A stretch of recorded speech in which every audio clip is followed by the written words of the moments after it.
Look, I need to tell someone about this absolute disaster that just destroyed my entire life. And honestly, you're probably going to think I'm the villain here.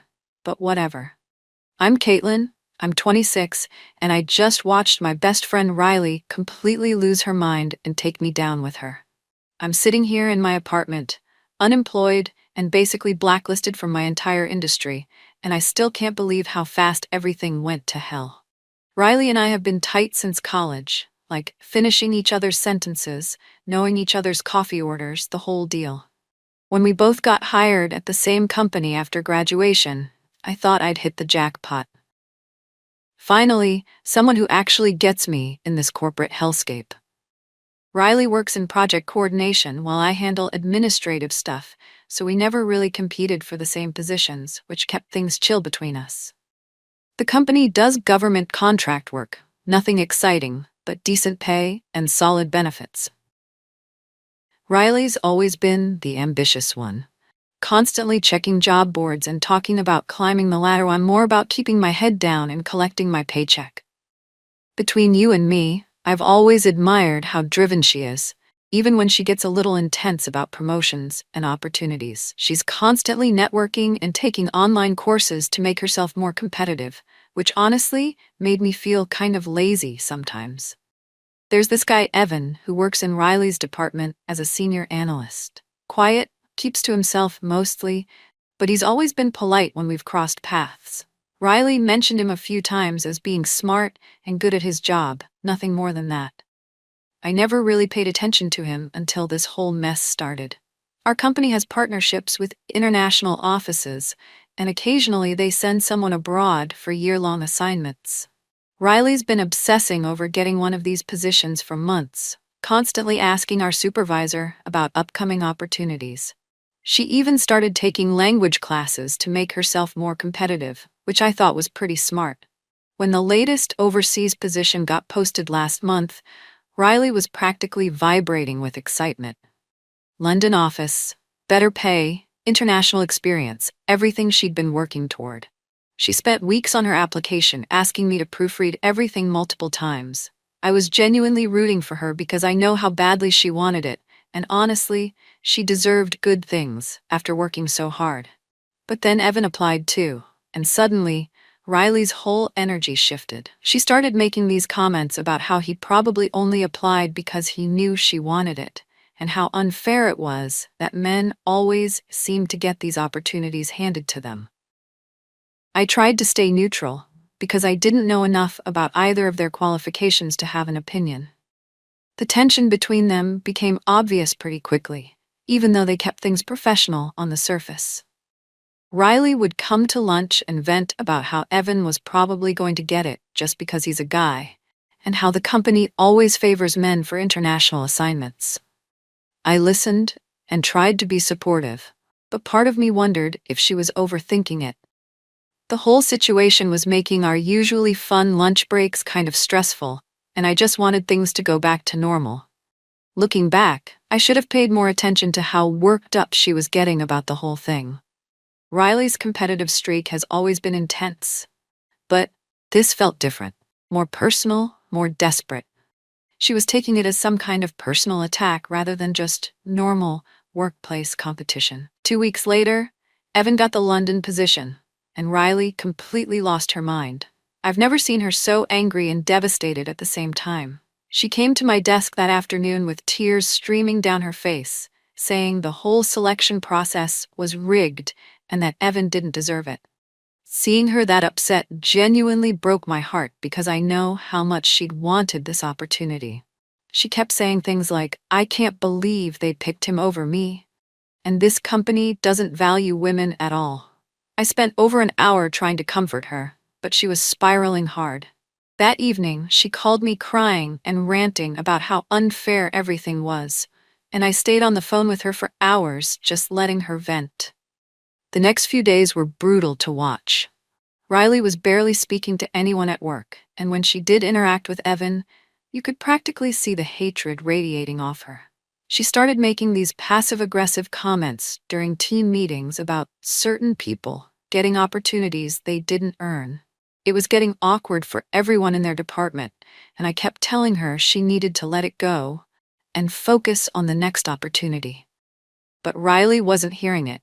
She was completely fixated on the injustice of it all. Then, about a week after Evan got the job, something shifted in Riley's whole demeanor. She stopped being openly angry and started getting this calculating look that I'd seen before when she was plotting something back in college. She began asking me weird questions about workplace harassment policies and whether I knew anything about Evan's personal life. I thought she was just processing her disappointment differently, so I didn't think much of it initially. But then she started staying late at the office, claiming she was catching up on work, fun, and she stopped wanting to grab our usual lunches together. When I asked if she was okay, she'd just say she was working on something and change the subject. The whole thing was giving me bad vibes, but I figured she was just going through a rough patch. Last Friday, Riley asked me to grab drinks after work, which felt like progress toward getting back to normal. We went to this little place near our office, and after a couple glasses of wine, she started opening up about her plan. At first, I thought she was just venting again, but then she got really specific about how she was going to make Evan pay for stealing her opportunity. She said she'd been documenting every interaction they'd had and was building a case that he'd been inappropriate with her. I actually laughed at first because I thought she was just talking crazy, but her expression was dead serious. She told me she'd been setting up situations where Evan would be alone with her, trying to get him to say or do something she could report. When I realized she wasn't joking, I got really uncomfortable and tried to change the subject. But Riley kept going. She explained how she'd already started dropping hints to other coworkers about feeling uncomfortable around Evan, and how if she could get him fired for harassment, the London position would probably go to the runner-up, which was her. The whole conversation made my stomach turn, and I told her she was being insane and needed to let it go. She got defensive and said I didn't understand how hard it was to be a woman in corporate America, and that sometimes you have to play dirty to get ahead. I ended up leaving early because I couldn't handle listening to her plot against someone who, as far as I knew, hadn't actually done anything wrong. This past Monday, Riley put her plan into action, and I watched the whole thing unfold like a complete train wreck. She volunteered to work late on a project that she knew Evan was also staying for, making sure they'd be alone in the office.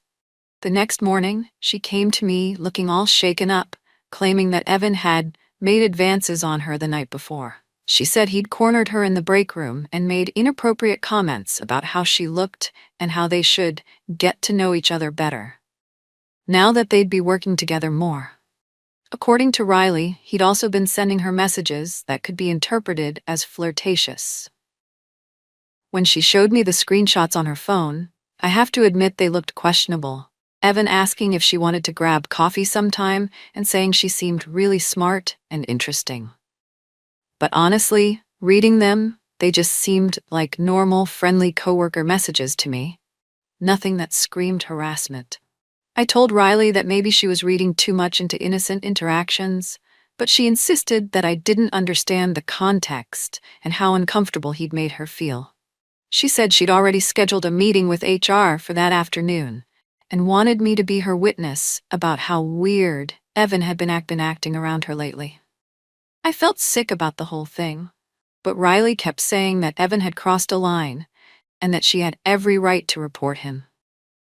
She also mentioned that several other women in the office had apparently noticed his inappropriate behavior too, though she was vague about who these women were and what they'd witnessed. The way she talked about it made it sound like Evan was some kind of predator. But that didn't match up with the quiet, professional guy I'd observed for the past 2 years. When Riley went to HR that afternoon, she painted this picture of Evan as someone who'd been systematically making her uncomfortable for weeks. She claimed he'd been finding excuses to work closely with her, making personal comments about her appearance, and creating a hostile work environment.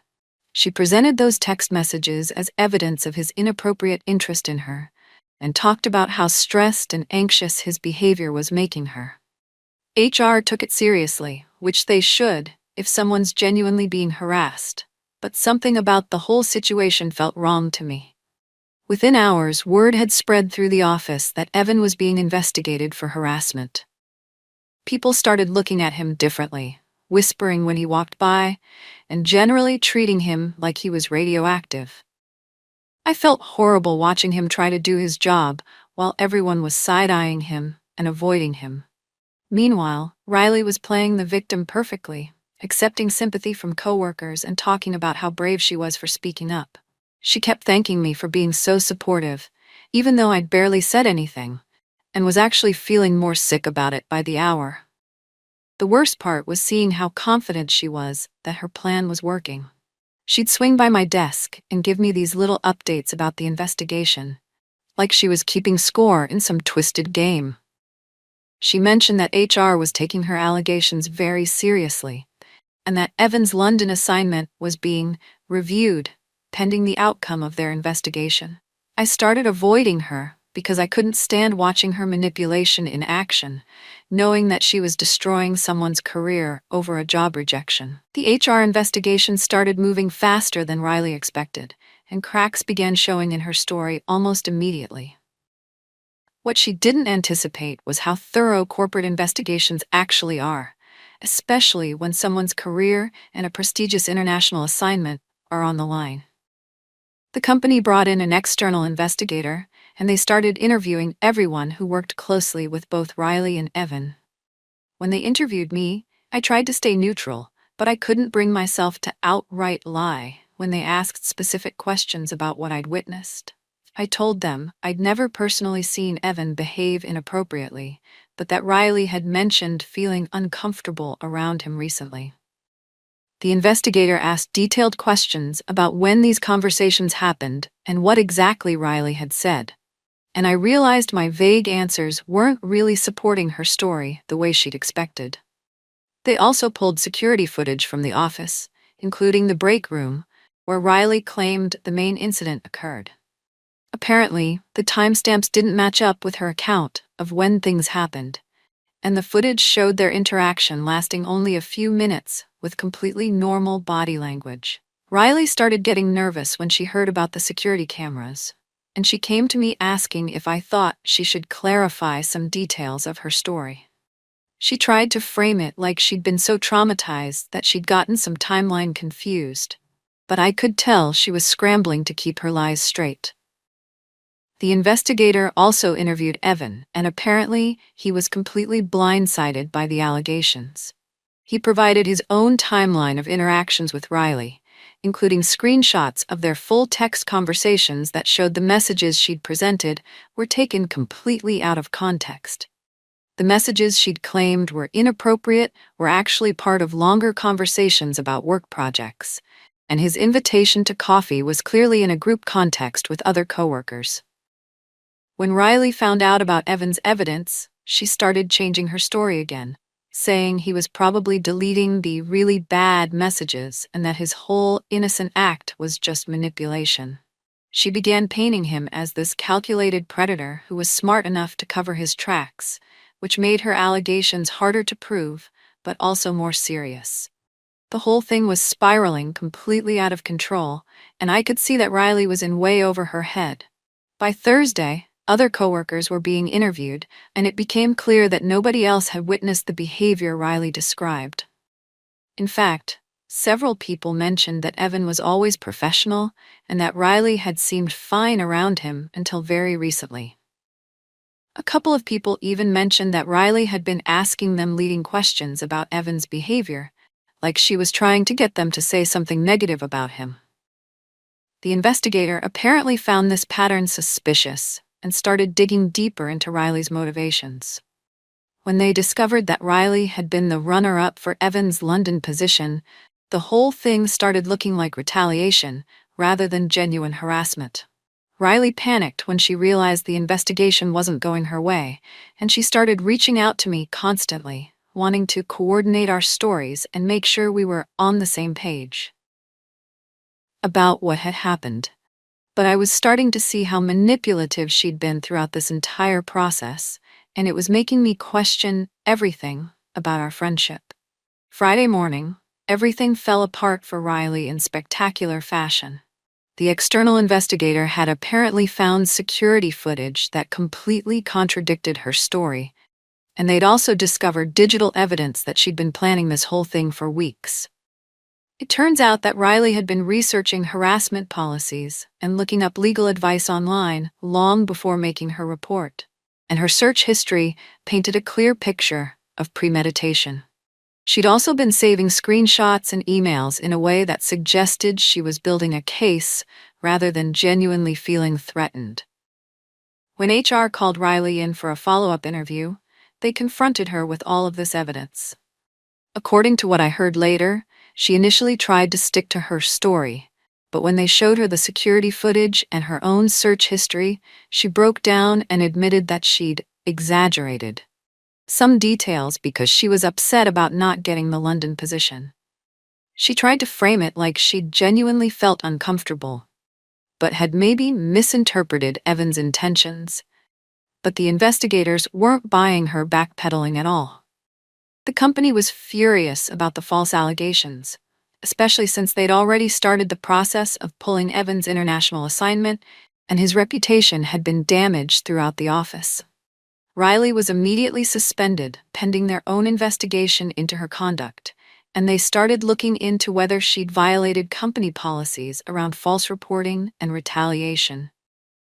The news spread through the office like wildfire, and suddenly, Riley went from being seen as a brave victim to being viewed as a manipulative liar who'd tried to destroy someone's career over petty jealousy.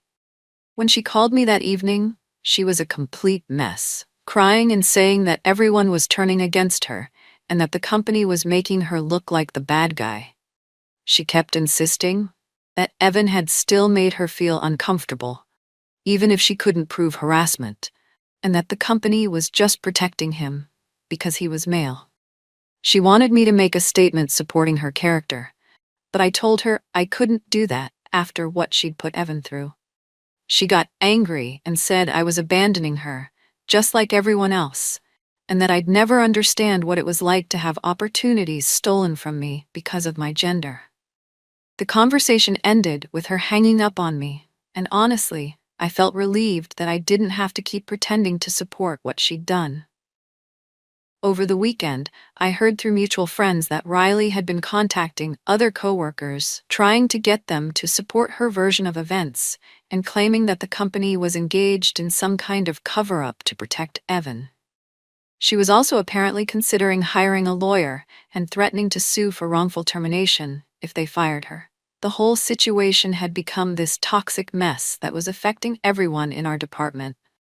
And I realized that Riley's selfishness had damaged way more than just Evan's career.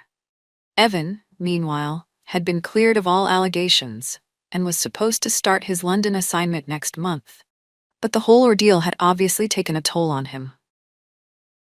I felt horrible about my role in everything, even though I'd never actively supported Riley's lies.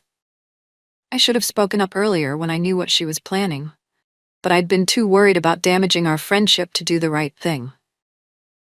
2 weeks later, Riley was terminated for filing false harassment claims, violating company ethics policies, and attempting to manipulate an investigation. The company also banned her from being eligible for rehire and indicated they would provide accurate references if future employers called, which basically meant her career in our industry was completely over. She tried to spin it on social media as being punished for speaking up. But most people who knew the real story weren't buying her victim narrative anymore. Evan got his London position back, but the whole experience had clearly shaken him, and he decided to transfer to a different department when he returned from his assignment to avoid any ongoing drama.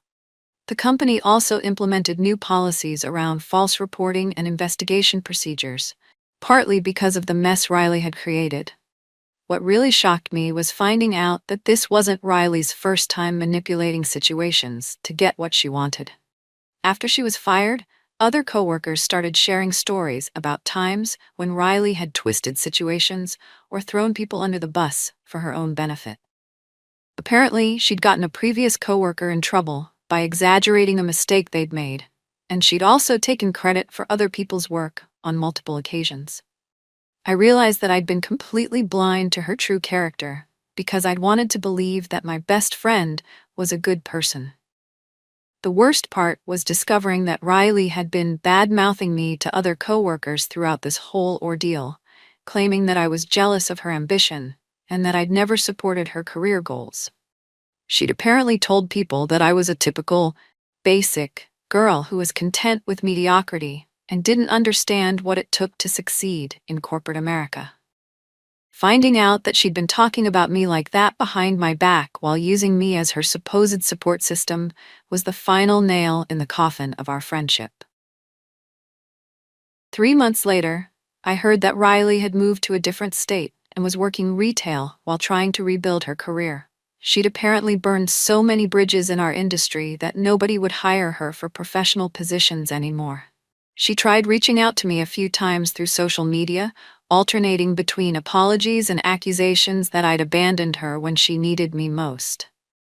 I never responded because I'd finally realized that Riley was the kind of person who would destroy anyone who got in the way of what she wanted, including me. The whole experience taught me that some people are just fundamentally selfish and will use any relationship or situation to their advantage.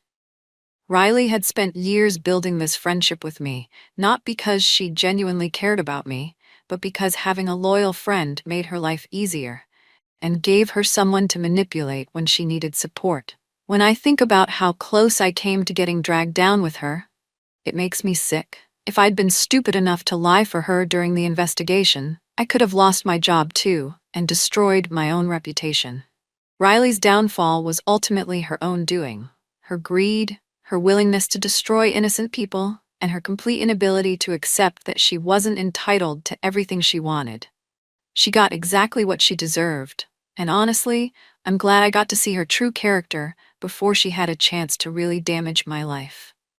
The friendship was built on lies anyway, since I had apparently never actually known who she really was underneath all the manipulation and fake loyalty.